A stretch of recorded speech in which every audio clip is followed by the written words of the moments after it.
mondial, le top 10 mondial de cette performance.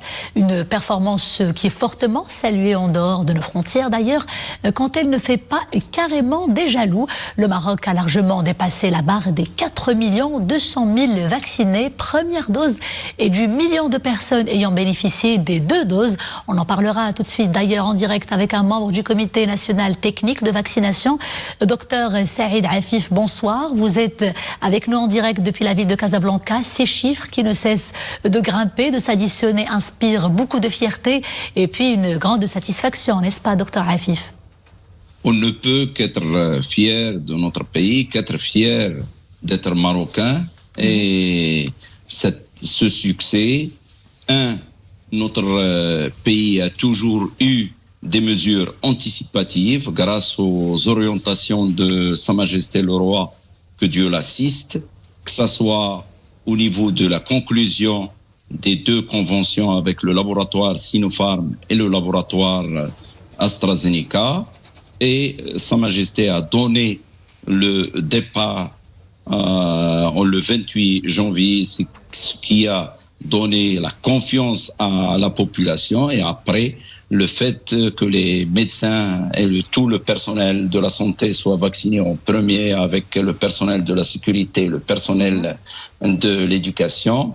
Ajouté à cela aussi la décision prise par Sa Majesté le Roi, que Dieu l'assiste, que le vaccin soit gratuit. Tout ça a fait que notre pays a réussi cette campagne de vaccination, et notre pays, notre État a bien préparé cette campagne de vaccination, puisque nous avons 3047 points de vaccination fixes et plus de 10 000 points de vaccination. Justement, puisque vous évoquez ce côté logistique et puis cette forte mobilisation sur le terrain, docteur Afif, le Maroc déploie pour le moment 2 vaccins, 1 million de personnes vaccinées par le géant chinois Sinopharm, et plus de 3 millions par le britannique AstraZeneca.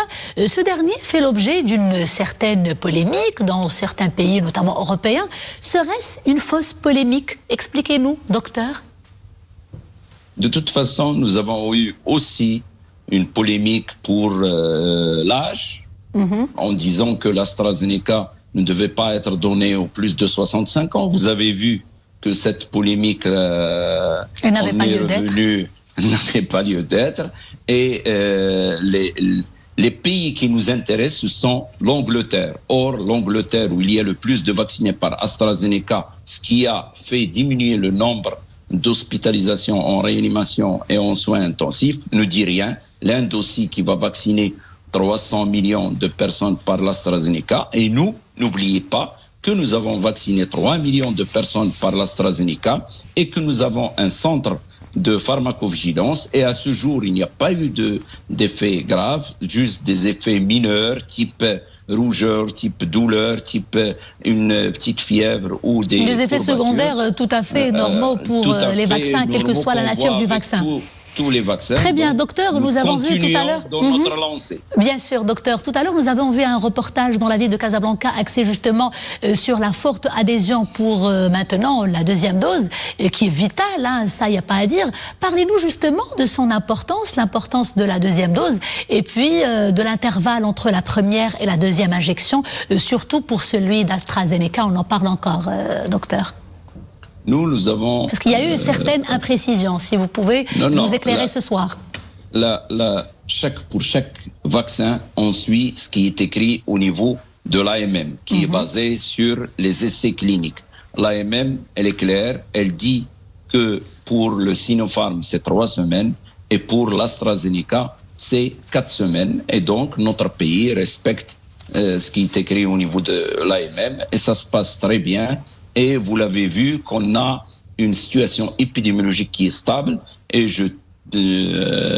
on tient à remercier l'esprit citoyen des Marocains qui respectent les mesures barrières, le port correct du masque, la distanciation, et puis le lavage fréquent des mains avec du savon, l'eau et savon, ou avec du gel hydroalcoolique. C'est ça qui va nous sauver. Respecter les mesures barrières et puis attendre qu'on arrive à vacciner 80% de la population cible de plus de 17 ans. Ceci va nous amener à cette immunité collective et on pourra, Inch'Allah, revenir à notre vie d'avant et puis à ce que notre économie puisse reprendre. Justement, pour un retour à la normale dans les plus brefs délais, c'est ce que nous souhaitons, Dr Afif. Je rappelle juste que vous êtes membre du comité national et technique de la vaccination. Merci pour cet éclairage. Merci.